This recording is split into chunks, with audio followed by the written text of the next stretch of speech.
Welcome to In Focus with Ejaz Haider. Our top story tonight is about the shared vision document put out jointly by Pakistan and Afghanistan at the end of Prime Minister Imran Khan's maiden one-day visit to Kabul last Thursday. I shall read out some salient features of the document before we begin our discussion. And I'm not going to, so I'm going to quote some stuff from the document, but also for reasons of brevity, turn it into my own words also. So, firstly, the document states that both parties, that is Pakistan and Afghanistan, they welcome the Afghan peace process that began in September 2020, and they also hope that talks will bring peace. They also affirm their intention that both countries should look towards a future relationship built on trust, aiming to achieve tangible outcomes from that relationship. And they believe that this is beneficial, this is desirable, and this is also achievable. Afghanistan's posture of multi-alignment with other countries pursuing a number of friendly relationships presents a real opportunity for the two countries to exploit, and conversely presents no threat. That's a very important point. I'm going to flag this for the discussion. Neither country could achieve lasting peace and stability without peace and stability in the other. Neither country's territory should be used for malicious purposes against the other's territory, and that both countries should work together to identify and tackle enemies of peace, irreconcilables, and those who undermine the peace process. This is also an important point, and I say this because when the meeting was happened, sitting across from the Pakistan delegation and next to President Ashraf Ghani was also First President Amrullah Saleh. I think I will leave it at that right now. But we'll get back to this during our discussion. The two countries should further the links and connections in a number of different ways, including through people-to-people contacts, business-to-business, government-to-government, and of particular note, security-to-security ties. That's also important. Regional connectivity should be broadened and deepened, expeditious resolution of the refugee situation, i.e. the safe, time-bound, and dignified return of refugees, etc., etc. Now, as far as the implementation is concerned, by 15 December 2020, re-energizing joint intelligence services-led work on analyzing, mapping, and cooperating against enemies of peace and those undermining the peace process. By 1st Jan 2021, a joint proposal for refugees return, elevating and intensifying treatment of this issue.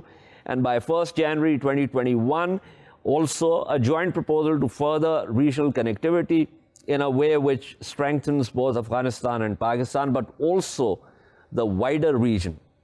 So the next steps, the three next steps, the government leaders of the two countries will visit each other's capital. Alternately, to keep the momentum going, President Ghani would plan a reciprocal visit to Islamabad in the first quarter of 2021. And Afghanistan will share with Pakistan a summary of the key issues that are being discussed during the Afghanistan peace process. So this is a gist of sorts of the document, and I've already flagged a couple of points that I think are pretty important. So let's dive right into our discussion. We are joined by Hamdullah Hamdard, an Afghan journalist based in Kabul. We are also joined by Dr. Kamran Bokhari, Director of Analytical Development at the Center for Global Policy. Let me begin with Dr. Kamran Bokhari here.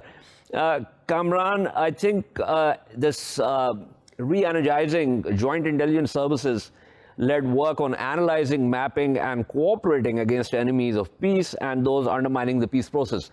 Give me your sense of that, because that's an area of deep interest for you also, and you might recall that a previous effort made shipwreck on the rocks of mistrust. But this time, do you think this has something to do with the dossier that Pakistan presented earlier? Although it wasn't really, I mean, it wasn't supposed to sort of dovetail with the visit because the visit had been planned earlier, but could it be that?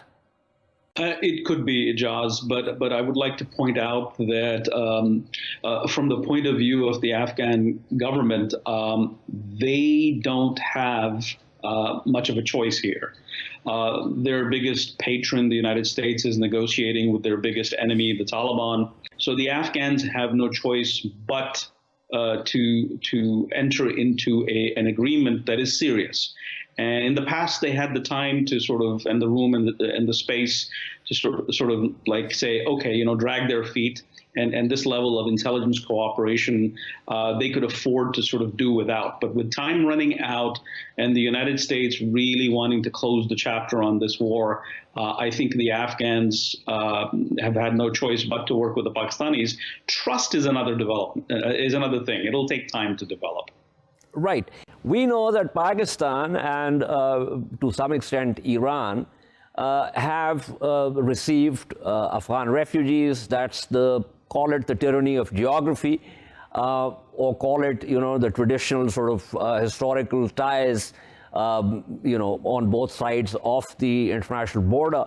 So, but we also saw that over the last 6-7 years, Taliban leaders, Taliban fighters have mostly relocated to territories they control in Afghanistan and have also relocated to other countries. So that does not lessen Pakistan's significance, but I think that something needs to be said about Pakistan being able to do this much and no more, because Taliban are also, I would say they've come of age in a manner of speaking and have their own sort of, script to follow.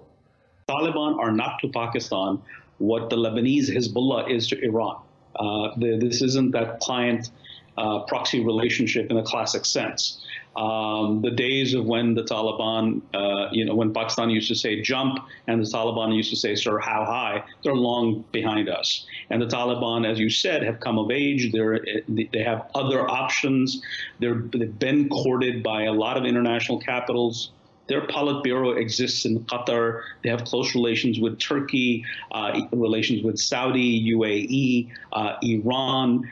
And now, the United States is all but sort of recognized them formally as a political movement. So yes, but I think that what Pakistan will need to do is still do a lot of the heavy lifting. The United States is leaving, and its assumption is Pakistan will play a significant role in making sure that whatever deal is signed doesn't completely collapse and fall on its face. And then Pakistan has its own interest in making sure that this does not happen.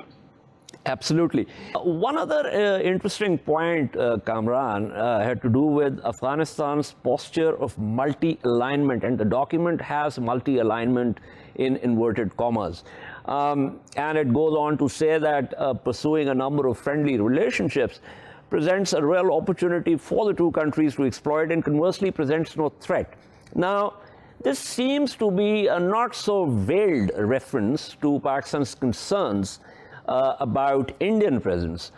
And it seems to me that Kabul is trying to convince Pakistan that while it retains the right as a sovereign country to have those multiple relationships, it will also assure Pakistan that such relationships are not going to be inimical to the interests of Pakistan. What is your reading of this particular point?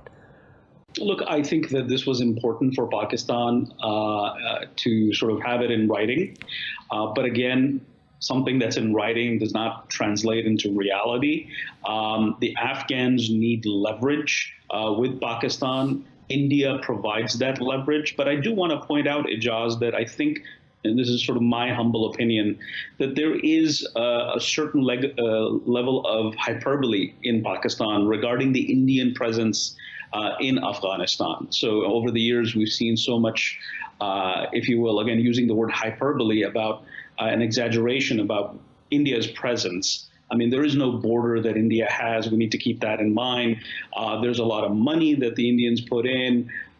As far as military forces are concerned, I have not seen anything. Yes, there's been some training done for the Afghan security forces. There's an intelligence presence, and there's been some backing for, anti-Pakistan state elements that has been reported, and the Pakistani state not too long ago came out with a huge dossier, finally, after many years of claiming it.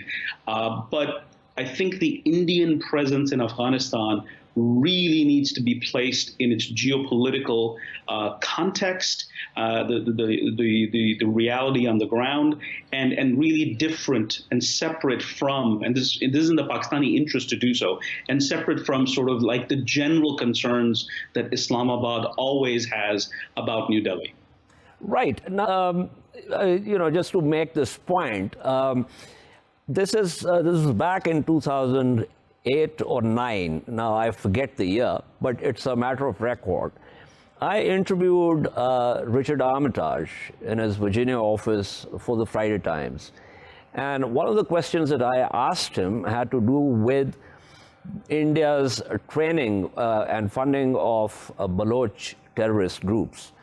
And Armitage was on record, or is on record, as saying that the United States did have some concerns with reference to that.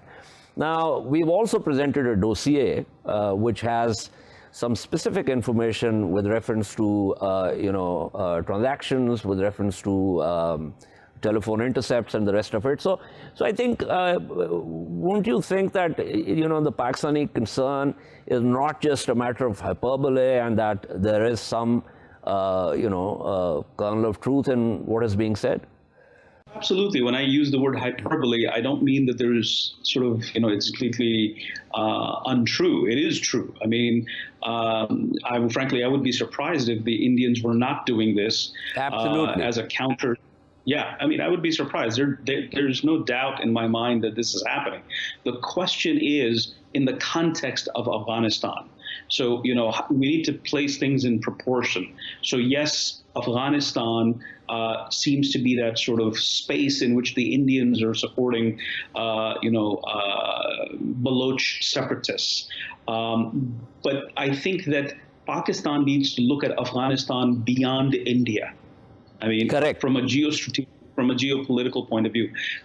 What has prevented Pakistan from really, really pursuing its interests? And there's a lot of talk about strategic depth that Pakistan needs. Well, if you want strategic depth, then look at Afghanistan for what it is, and not just from an India-centric point of view. Keep that going. By no means am I saying the Pakistanis should not do that. But I think that it's in the Pakistani interest to sort of say, yes, India is there. Yes, there is the Baloch angle, but Afghanistan is so much more bigger for in of itself and for Pakistan. So look, this is natural. States do this. They go after each other's non-state actors, and they work with them. Right. Final question, Kamran, before I let you go. Connectivity. Now, we know that, the current Kabul government is also been in talks with Beijing. The Taliban have also been talking to Beijing. So regardless of how the intra-Afghan dialogue proceeds, there is a heavy sort of, or increasingly heavy footprint of China in Afghanistan. In fact, it is one of those outreaches where the United States, wasn't particularly concerned about China's footprint. In fact, it wanted China, it still wants China to facilitate that. So the connectivity issue, do you think this also has to do with the broader BRI, vision, and also the CPAC part of that? Absolutely. I mean, look, Pakistan's interest is with CPEC. CPEC cannot be secure if Pakistan's western flank bordering with Afghanistan and to a certain extent Iran is secure. If there's trouble there, then CPEC is not secure, and that's not in the Pakistani interest. That's not in the Chinese interest. Conversely, the Afghans, as they used to say in sort of old Chicago, want a piece of this action. Even the Taliban want a piece of this action, and they want to be able to have some form of benefit, material benefit from it. So I think it's about sort of walking that entire path for both sides to be able to reach a point where they can say, okay, we can move beyond security. Security will always be an issue, but let's talk about economics. Let's talk about geoeconomics and how Afghanistan can benefit from Pakistan and Pakistan can benefit from Afghanistan as that gateway to Central Asia. Absolutely. Thank you so much. That was Dr. Kamran Bokhari speaking with us. Let me go to Hamdullah Hamdard now, who's been listening to our conversation very patiently. Mr. Hamdard, thank you for bearing with me. Give me your reading of Prime Minister Imran Khan's maiden one-day visit to Kabul and the vision document that was signed and put out by both sides at the end of that visit. Well, Pakistan's Prime Minister Imran Khan's visit to Afghanistan was very much welcomed by the people of Afghanistan, and it made the people of Afghanistan hopeful for starting a new chapter of friendship, diplomatic relations, economic cooperation, and mutual support of Pakistan and Afghanistan.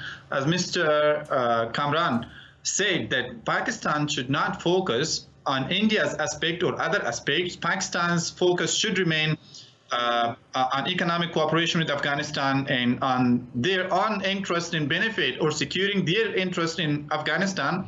The people of Afghanistan also are hopeful that Pakistan this time will, in action, show that Pakistan is supportive to the Afghan peace-building process. And Imran Khan also promised that he will do, their government or his government will do everything to make sure that the violence is reduced and Taliban are finally reaching to a peace deal with the Afghan government. However, some people are they are kind of doubtful, because every time the winter comes in Afghanistan, there is a high-ranking Pakistani official visiting Kabul and showing their support. But after the winter, when the spring starts, then Taliban attacks are increased again, and there is no peace deal, nothing like that. But this time it's a bit different, because the international consensus is also on the Afghan peace building process, and all the international community, or most of the international community, is ready to support the Afghan peace building process in Afghanistan. They are supporting the peace talks between the Afghan government and the Taliban that is currently going on in Doha. The good news in Doha is also that the Afghanistan government and the Taliban have agreed on the basics of the peace talks, and there was a breakthrough of a couple of days before. Imran Khan's promises will be very effective for Pakistan as well, if his government is able to implement that, and if Afghan government is also able to mutually cooperate with Pakistan based on the interest of both countries. Pakistan, geographically, as I was telling Dr. Kamran Bokhari also, if something goes wrong in Afghanistan, the Afghans will automatically come to Pakistan, and that includes the Afghan refugees, over 3 million of which are still on the Pakistani soil. And one of the issues here is how to deal with that with dignity. So I think the real thrust here is about the fact that both sides rebuild trust, and I think you would agree with me that that is the most important aspect of this relationship. Would you agree? Exactly. Mr. Ijaz said that when Imran Khan came to Afghanistan, he was given a wonderful diplomatic protocol by His Excellency President Ashraf Ghani in his office. And that is what made the Afghan people, this building of trust between Pakistan and the Afghan government was very important at such crucial stage, that the peace talks is going on between Taliban and the Afghan government, and here Pakistan is showing their support, and Imran Khan really promised that he will do everything to support the peace process and to reduce the violence in Afghanistan based on the leverage or the influence that he has in Taliban, or that they know the elders of the Taliban movement. So he will give the support to the Afghan government, and definitely Afghan people will support this position of the Pakistani government, and it was welcomed by all the Afghans. However, as you may know, that after Imran Khan left Kabul, by tomorrow, there was rocket fires in Kabul, and many people were martyred Absolutely, which was condemned by Pakistan in no uncertain terms, and I think that is something which obviously needs to be addressed. As you know, Mr. Hamdard, on this program we have often talked about this reduction in violence, and I've always said that one of the most important things for carrying any talks forward is for all sides to cease fire. Thank you so much for being with us. I'm really grateful to you for your views. I am also joined by Rahimullah Yusufzai, who's resident editor of the news. Mr. Yusufzai, thank you so much. We were discussing the vision document that was put out by Pakistan and Afghanistan at the end of Prime Minister Imran Khan's visit. And there are some very interesting, points in that. And one of the things that I wanted to talk to you about has to do with the point that Afghanistan's posture of multi-alignment with other countries pursuing a number of friendly relationships presents a real opportunity for the two countries. This seems to me, as I was asking earlier, Dr. Kamran Bokhari also, seems to be a sort of reference to Pakistan's concerns about India. I think you are right. And, Pakistan has concerns. These have been highlighted, including recently by the Foreign Minister and DG ISPR. And, Afghanistan's soil being used by India to destabilize Pakistani militants based in Afghanistan. But, after that press conference by the Foreign Minister and the DG ISPR, a statement was issued by the Afghan Foreign Ministry denying the use of or the misuse of Afghan territory to attack Pakistan. And, they say there is no evidence. And then they also made a proposal that the UN be asked to send a mission to investigate these kind of allegations.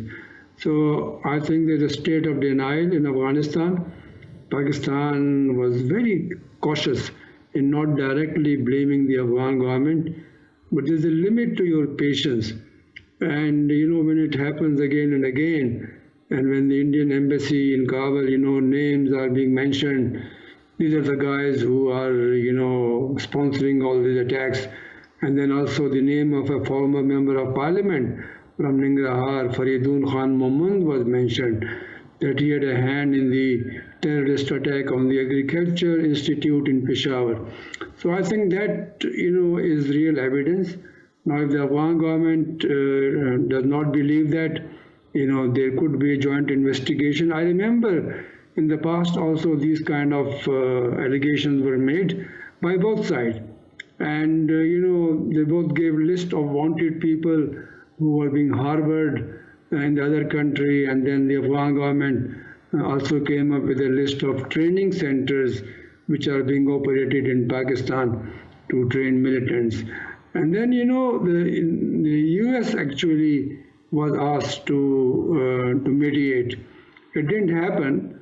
So I think that, Afghanistan will never accept these Pakistani claims, and Pakistan will not accept the Afghan claim. That's why there is a role for a third party, maybe the UN, I don't know how far that can work. But it's interesting, I agree with Mr. Yusufzai. It's interesting that in the implementation part of the document, the first point is that by 15th December 2020, re-energizing joint intelligence services-led work on analyzing, mapping, and cooperating against enemies of peace and those undermining the peace process. This seems to me to be a very clear indicator that there's going to be intelligence sharing and cooperation. This looks like, if you recall, a previous such agreement that did not succeed. But it seems that this time there is some kind of agreement among the principals that this is the only way forward. If the previous agreement did not succeed, an MOU was signed. Yes. And, the then NDS chief, General Rahmatullah Nabil, refused to sign the document. And eventually, Hanif Atmar, the National Security Advisor, had to sign it. So, that's the problem. If the Afghan government cannot even implement a document signed by it, and Ashraf Ghani feels helpless against the NDS or other elements in his government, then how do you expect that this time it will happen? I think this, this agreement is going to be, implemented soon. I mean, 15 December is less than a month away. Secondly, can it work? Is there enough trust? I think this is a major breakthrough if this can happen. Intelligence sharing and identifying people who are against peace, taking action against them. I don't think that NDS and ISI have enough trust, or the Afghan government and Pakistan government have enough trust to implement this kind of a major significant agreement. That's why I'm a bit skeptical. I hope it happens, but I think it may not happen.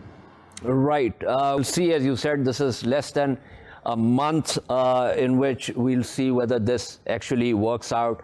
Thank you so much. That was Rahimullah Yusufzai speaking with us. We shall take a short break and return to discuss the ongoing COVID crisis and the many vaccines that will be out by the first quarter of next year. Stay with us.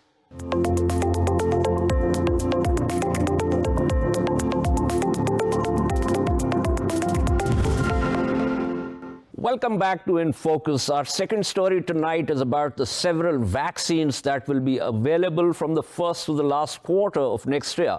However, getting a vaccine is one thing, getting to vaccination another. As one recent paper in Health Affairs says, and I quote from the paper, historical record suggests that to have a widely immunized population, leaders must invest in evidence-based vaccine delivery strategies that generate demand, allocate and distribute vaccines, and verify coverage. To generate demand, we must understand the roots of vaccine hesitancy, engage trusted sources of authority to advocate for vaccination, and commit to longitudinal engagement with communities. To allocate vaccines, we must allow qualified organizations and expert coalitions to determine evidence-based vaccination approaches and generate the political will to ensure the cooperation of local and national governments. To distribute vaccines, we must ensure that the people and organizations with expertise in manufacturing, supply chains, and last-mile distribution are positioned to direct efforts. To verify vaccine coverage, we must identify vaccine tracking systems that are portable, interoperable, and secure. To put it simply, there are many steps from a vaccine to vaccination. As Pakistan faces the second COVID-19 wave, are we prepared for the distance between vaccine and vaccination once the vaccine is available? To discuss this, we have with us Dr. Mirza, who's an associate professor in the Department of Biology at the Lahore University of Management Sciences. Her specialized areas of teaching include immunology and bacterial pathogenesis. And we also have with us Syed Savail Hussain, an economist and CEO of Syed Engineers. Let me begin with Professor Mirza here. Professor Mirza, from vaccine to vaccination, are we prepared? I don't think we are. Well, it depends on which vaccine you're talking about. So if you're talking about the Sanbio Chinese vaccine, which is being delivered through the adenovirus system, I think we are we're doing okay with the delivery system because we have delivered such or similar vaccines in the past with some good results on it. But if you're talking about the other vaccines, which are RNA-based vaccines, then I don't think we are really ready for that because, first of all, it's very difficult to maintain a cold chain. And it's just not the cold chain. This one actually have to be kept frozen at a very low temperature. And I don't think that we have the ability to deliver such vaccines in far-flung areas where the disease or where the infection density is really high. And in order to do that, we will have to make some huge changes in our delivery system. First of all, we will require some low-temperature refrigeration systems or the low-temperature freezing system. And if that is not possible because of the power outages, we might have to bank on or rely on something like liquid nitrogen. So I think we will have to think a lot before this gap between the vaccine availability of the vaccine and delivery of vaccine is covered. And it's not an easy gap to cover given the current situations in Pakistan and the current delivery systems in Pakistan.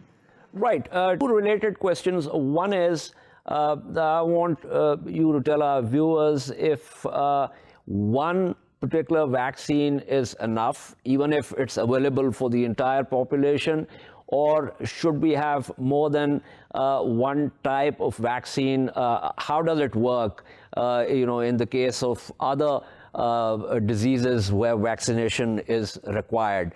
And secondly, the issue of actually getting people to get vaccinated. We've seen with polio and certain other diseases where people have flatly refused to get vaccinated.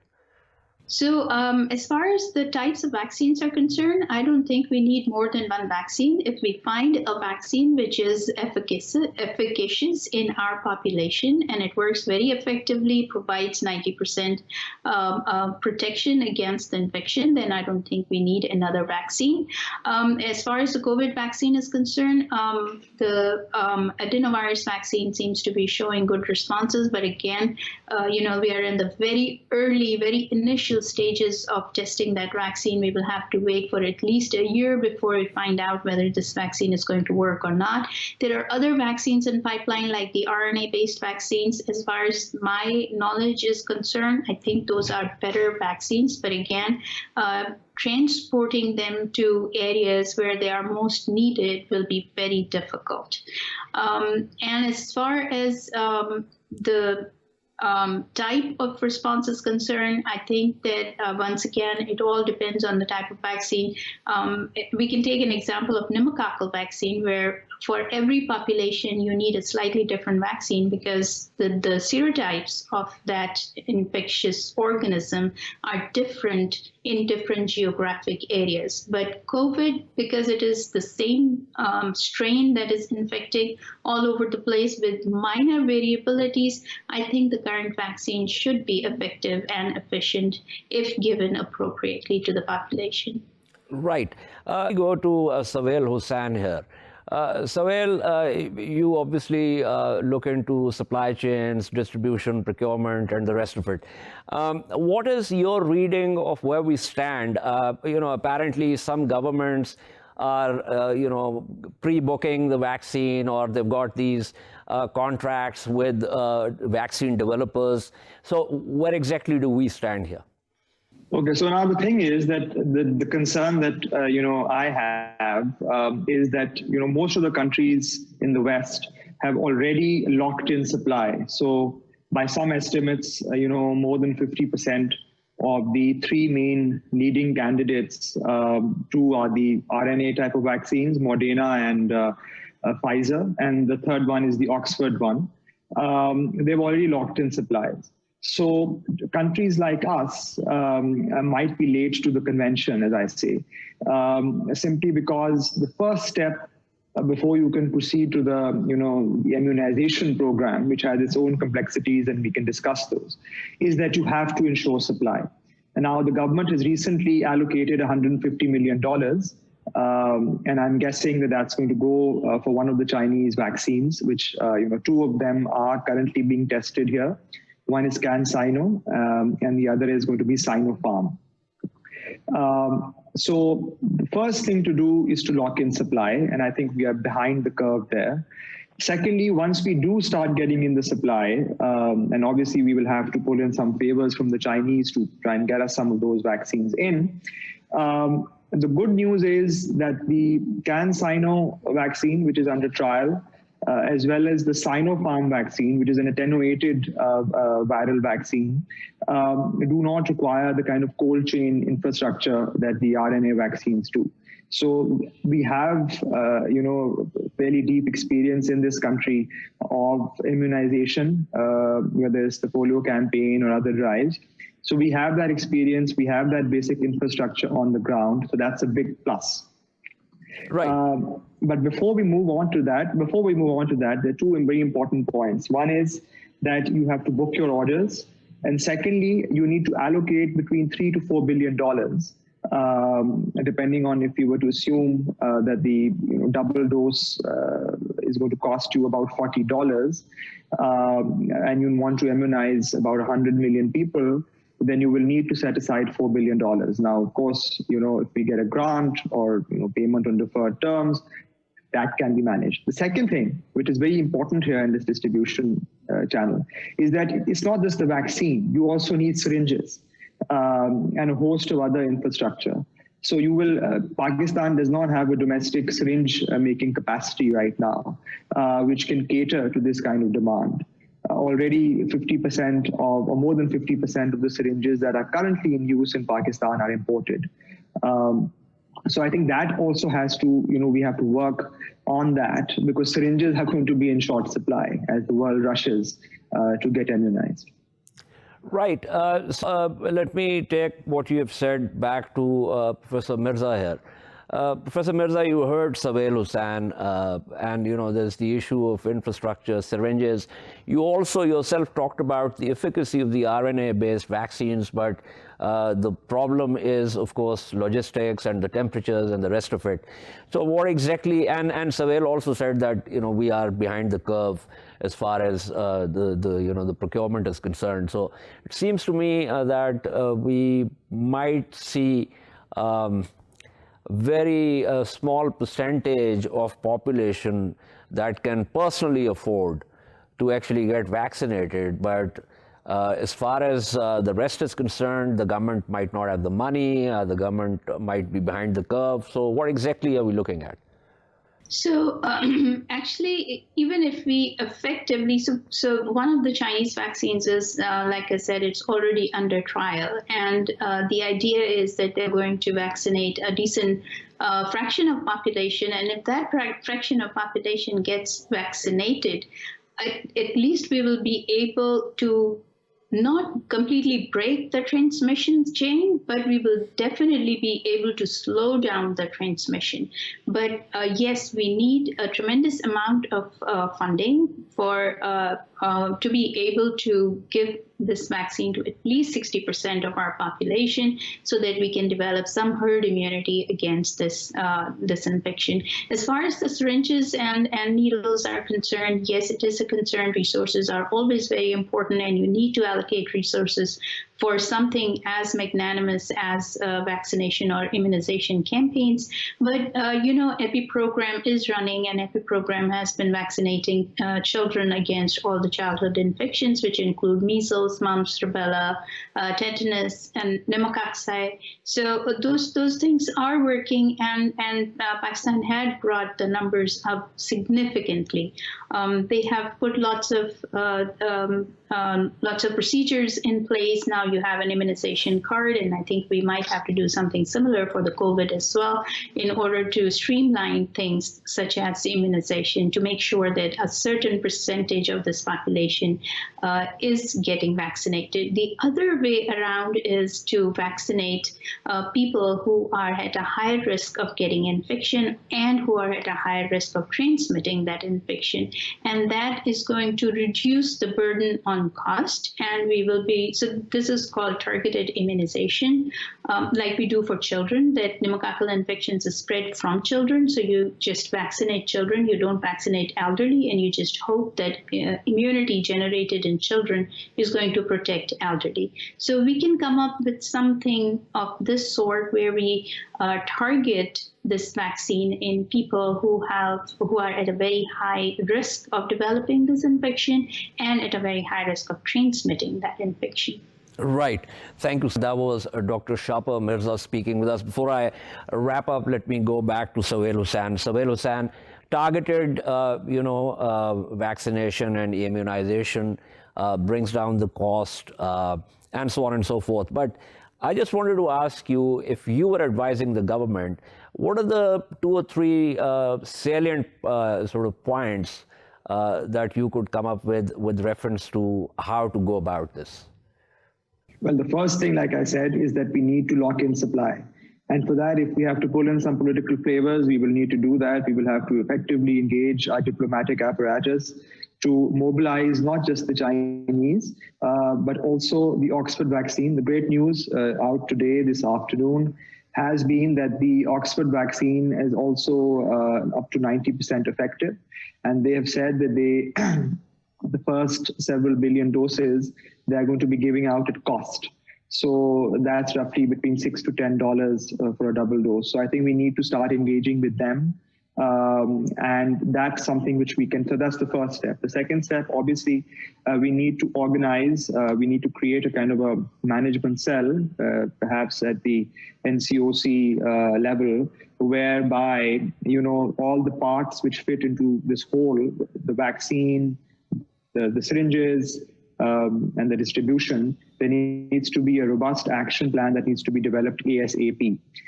Finally, you're absolutely correct that we will have to ration the vaccine in the beginning, simply because we will not get the requisite supply to immunize 60% or more of our population. That will happen slowly. So we need to have an effective rationing mechanism in place. A targeted immunization, as Dr. Mirza just mentioned. So we need to coordinate that at the federal level, working with the provinces, because ultimately they're responsible for, getting the vaccine out there. So that is something which needs to be done. And if I was advising the government, I would start with getting the supply, and I would start with making an action plan to distribute. Right. Thank you so much. That was Savail Hussain speaking with us. This is all from In Focus tonight. We shall see you tomorrow at the same time. Keep following our latest updates on social media at indus.news. Good night and goodbye.